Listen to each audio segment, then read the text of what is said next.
Du coup, j'étais papa pour la première fois, j'avais 21 ans. Effectivement, c'était le démarrage d'une grande aventure. Ah, monsieur Liam. Monsieur Liam, c'est Miguel qui t'appelle. Monsieur Liam. Sinon, moi, Miguel appelait monsieur Maurice. Tapez.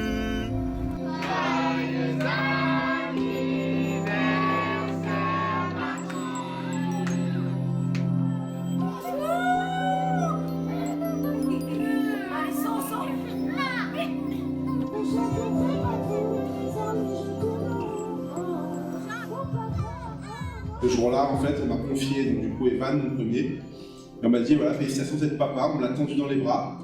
Et là, je me suis retrouvé à le regarder, la sage-femme, à le regarder, et me dire, du coup, je fais quoi maintenant? Intérieurement, plein de questions, en fait, ont commencé à arriver. Comment je vais le tenir? Comment je vais le comprendre? Est-ce qu'il va m'aimer? Comment ça va se passer notre relation au départ? Et tout ça, en fait, finalement, ça vient un peu parasiter le bonheur qu'on devrait pouvoir vivre pleinement quand on devient un parent pour la première fois.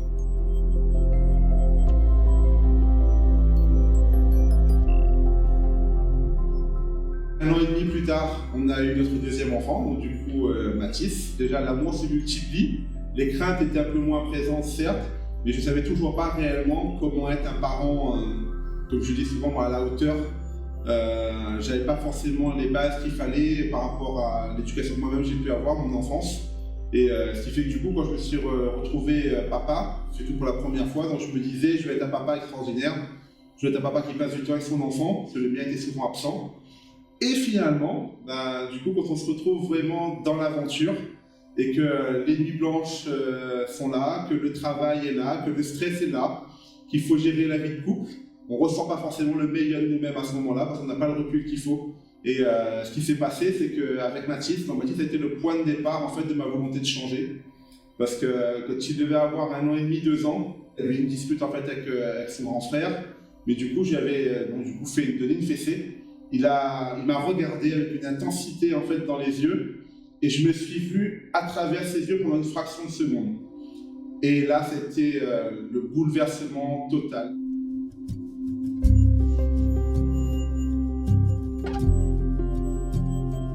Mais à un moment donné de ma vie, je me suis dit que j'étais pas responsable de mon éducation, mais j'étais responsable de la mise à jour de mon éducation. Et j'ai eu la chance en fait de faire une formation à la petite enfance. Donc j'ai pris conscience qu'en fait un enfant c'était pas juste un petit être qui est là juste pour crier, pour nous énerver entre guillemets et nous épuiser totalement. Non, c'est un être qui est en construction. Et quand on n'a pas conscience de cette construction-là, on passe à côté de beaucoup de choses. Notamment que les pleurs ça a un sens, qu'il pleure parce qu'il a des besoins, que du coup quand il fait ses dents effectivement c'est hyper douloureux, que son cerveau est en construction. Et toute cette formation-là m'a vraiment ouvert les yeux en fait, ce qui fait que quand ça allait arriver, je me suis dit je vais pouvoir maintenant, en utilisant un peu cette base de connaissances, faire différemment.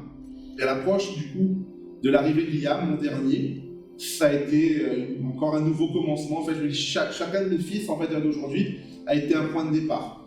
Donc du coup, Evan a été le point de départ de ma paternité, Mathis a été le point de départ de ma prise de conscience, Axel était le point de départ de mon changement. Et du coup, Liam, le point de départ vers la bienveillance.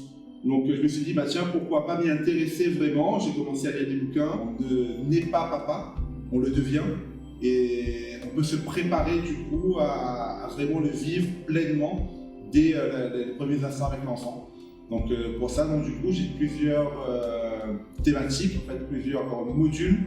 Donc où là, sur une journée, je vais présenter au papa aussi bien l'arrivée de l'enfant, comment ça va se passer l'accouchement, quel va être leur rôle à peu près à ce moment-là, comment bien être encourageant et aidant et aimant du coup avec leur conjointe. Après, il y a des exercices pratiques, donc change de couche pour la première fois pour certains, au bain, aux soins du visage, aux soins du cordon. Donc tous ces gestes qui font partie du quotidien du jeune papa, mais qu'il n'a pas forcément anticipé en amont. Ça permet vraiment d'avoir une vue d'ensemble et de pouvoir se dire quand bébé va arriver, finalement tout ça moi je suis déjà prêt, je vais pouvoir le faire et au contraire, en même temps ça permet aussi de rassurer la conjointe. C'est finalement les mamans aussi, elles sont démunies face au premier enfant. Donc quand on a son conjoint qui est là, qui s'est déjà préparé, qui s'est impliqué, c'est forcément beaucoup plus rassurant aussi pour elles. Et du coup elles se sentent vraiment soutenues avec les meilleures bases possibles. Donc après, sur le reste de la journée, on voit tout ce qui touche un peu aussi aux risques et aux dangers liés aux petits enfants. Ils évoluent très très vite. Au-delà de ça, je peux intervenir aussi du coup en mode conférence, en mode atelier. On va avoir des parents qui vont être là et je vais pouvoir leur donner des bases au niveau de la parentalité bienveillante. Donc qu'est-ce que c'est? Comment on peut y arriver? Quel est son opposé aussi? On parlait des violences éducatives ordinaires. Donc du coup, ça a plusieurs formes. La forme principale que tout le monde connaît, c'est la fessée. Mais au-delà de ça, il y a les paroles qui vont être dévalorisantes. Il y a l'isolement, il y a le laxisme. Du coup, tout ça aussi, c'est des formes de violence éducative. Et si on n'en a pas conscience, des fois, on rentre dedans et finalement, ça a des séquelles en fait sur l'enfant. Je fais part aussi beaucoup de mon témoignage. Donc, en tant que père de 4 garçons, avec mes 2 premiers, je n'étais pas bienveillant.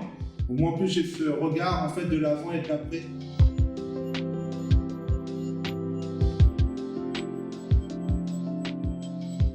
Bébé est arrivé au monde, du coup, quelques mois après, en fonction des papas, ils m'ont envoyé une photo en me remerciant, en me disant « Waouh, c'était trop bien, bébé est arrivé à la maternité, j'étais capable de faire prendre le premier bain, moi, sans la sage-femme. » La sage-femme qui regardait, tout étonné, parce que du coup, je savais déjà comment faire. Papa fier, en fait, de vraiment se dire « J'ai été là, j'étais à la hauteur et j'ai pu donner 2 mois à mon enfant dès son arrivée. » Donc ça, c'est vraiment ce qui me pousse en fait à continuer.